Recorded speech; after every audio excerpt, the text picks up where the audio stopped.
belanja pensiunnya sehingga bisa kita menggunakan model-model pembayaran pensiun yang baru, misalnya dengan fully funded dan juga defined contribution ke depan.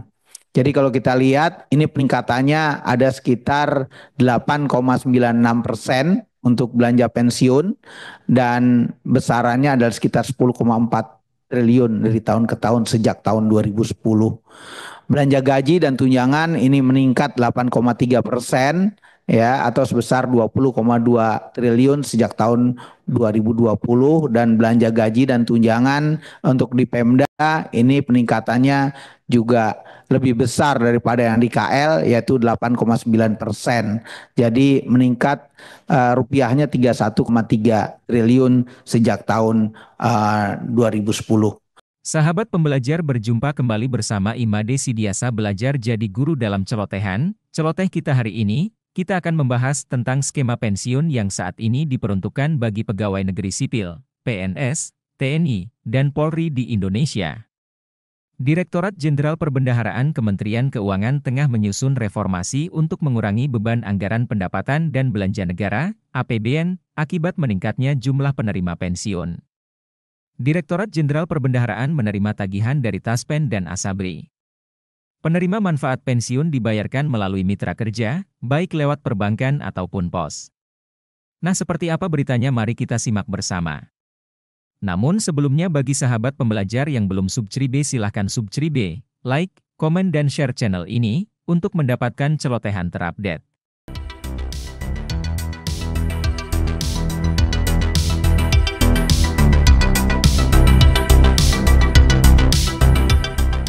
Untuk pembayaran pensiun ini sebagaimana tadi kami jelaskan di awal, jadi kami di sini menerima tagihan dari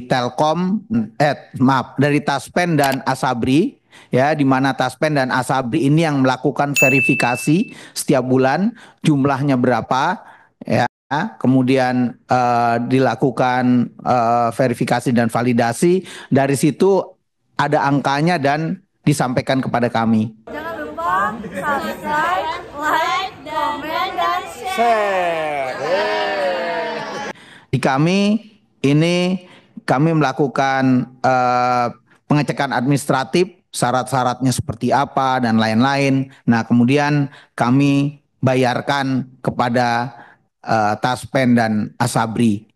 Kemudian Taspen dan Asabri ini biasanya melakukan overbooking karena penerima pensiun ini biasanya sudah memiliki channel pembayaran, ya, atau biasanya disebut mitra, baik melalui perbankan maupun pos dan juga mitra-mitra kerja yang lain. Jadi ada perbankan pusat yang Himbara dan juga ada BPD-BPD.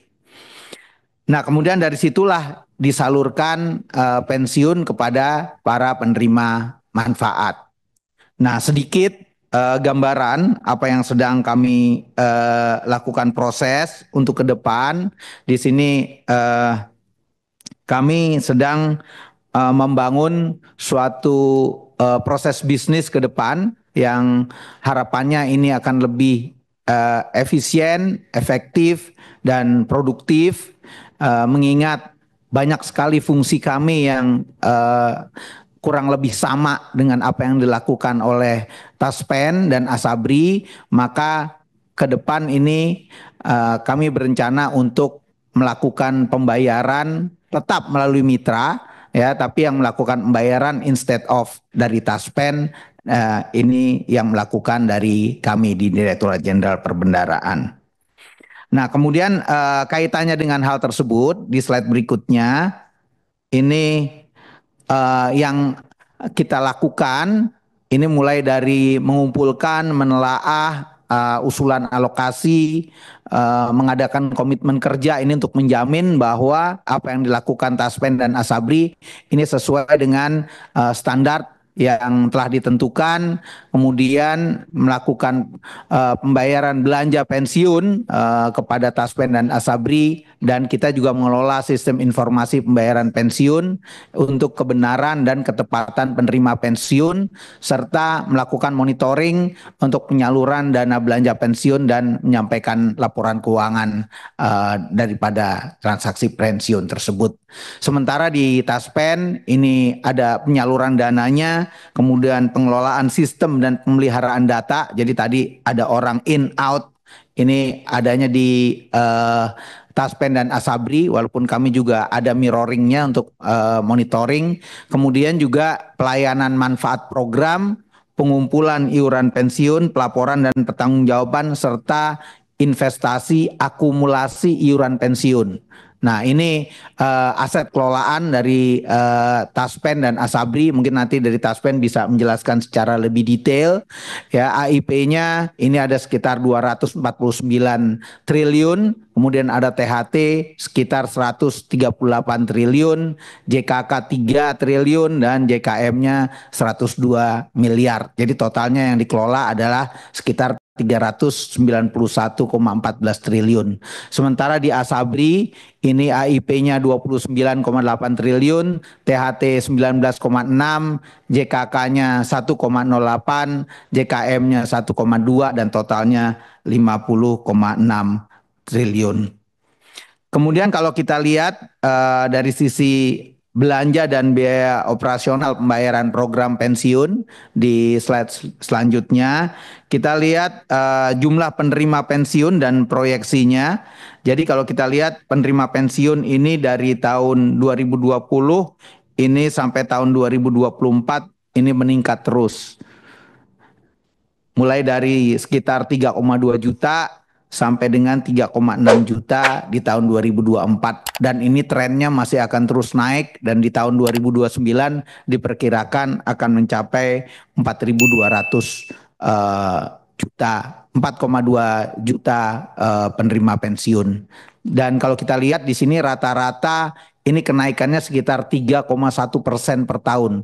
Nah, ini mungkin nanti yang memang perlu untuk kita pikirkan bagaimana kita bisa membiayai pensiun yang selama ini masih dibayarkan oleh pemerintah seperti tadi yang kami sampaikan, dan di Undang-Undang ASN ini sudah mulai ada dana dari AIP yang bisa kita gunakan untuk membayar sebagian selain yang ada dari pemerintah.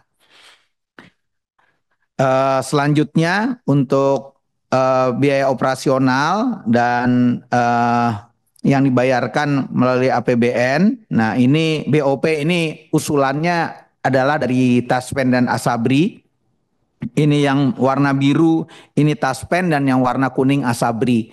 Di tahun 2018 ini jumlah totalnya 997, kemudian 2019 meningkat sekitar 1 triliun, kemudian mulai menurun. Ini turun karena waktu itu ada arahan dari Menteri Keuangan untuk melihat secara lebih detail. Jadi ini kita lakukan efisiensi dengan dilihat item by item pengeluaran-pengeluaran yang menjadi porsi daripada biaya operasional, sehingga di tahun 2025 ini totalnya 850 miliar, dan di dalamnya adalah Taspen 728 dan untuk untuk Asabri ini 122. Tapi ini baru usulan nih Pak ya. Ini usulan, tapi yang di tahun 2024 ini yang sudah tetap 664 untuk Taspen dan 103 untuk Asabri. Bapak Ibu sekalian, untuk ke depan sebagaimana tadi kami sampaikan, kami mencoba untuk melakukan simplifikasi pembayaran manfaat antara pensiun dan gaji ASN yang aktif di kantor kami di perbendaraan, efisiensi beban operasional dan pembayaran pensiun. Tadi kita lihat ada BOP yang jumlahnya cukup besar, kemudian perbaikan tata kelola pembayaran belanja pensiun. Jadi untuk belanjanya sendiri juga kita terus melakukan perbaikan dan optimalisasi pemanfaatan data peserta pensiun dan ASN aktif. Jadi ini begitu dia pensiun, ini harus sudah bisa dibayarkan pensiunnya. Dan juga tentunya sesuai dengan tupoksi kami sebagai bendahara negara, kita juga berusaha untuk meminimalkan idle cash yang ada di tempat kami. Kemudian kami juga akan melakukan strategi transformasi mulai dari mekanisme pembayaran pensiunnya dan juga melakukan pemanfaatan teknologi informasi dan optimalisasi pemanfaatan SDM melalui organisasi kami yang ada di seluruh Indonesia. Kami punya kanwil di setiap provinsi kecuali DOB, jadi ada 34 kanwil dan 182 KPPN di seluruh Indonesia. Jadi ini kita yang menghandle belanja-belanja APBN. Untuk itu kita akan menata kembali mekanisme dan juga baik itu mekanisme pembayaran pensiun dan juga pengumpulan ASN Pemda yang tentunya ini selama ini dibayar melalui transfer ke daerah. Dan harapannya kita bisa meningkatkan kualitas layanan pensiun yang efisien. Bapak Ibu sekalian, sebagai gambaran untuk tahun 2024 ini kita melakukan belanja pensiun itu jumlahnya sekitar 164 miliar ya. Triliun, miliar kan? 164 triliun ya yang kita bayarkan.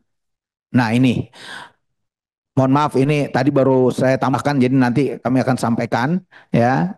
Nah ini terlihat ini meningkat terus nih Bapak Ibu sekalian. Mulai dari hanya 50 di tahun 2010, kemudian terus meningkat 54, 62, 78, 83, 89 dan di tahun 2024 kita membayarkan 164,4 triliun.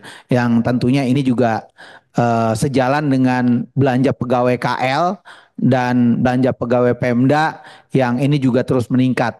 Ini yang sedang kami kaji bagaimana kita bisa menghandle. Jangan lupa like, comment, share, and subscribe. Bye-bye. Belanja pensiunnya sehingga bisa kita menggunakan model-model pembayaran pensiun yang baru misalnya dengan fully funded dan juga defined contribution ke depan.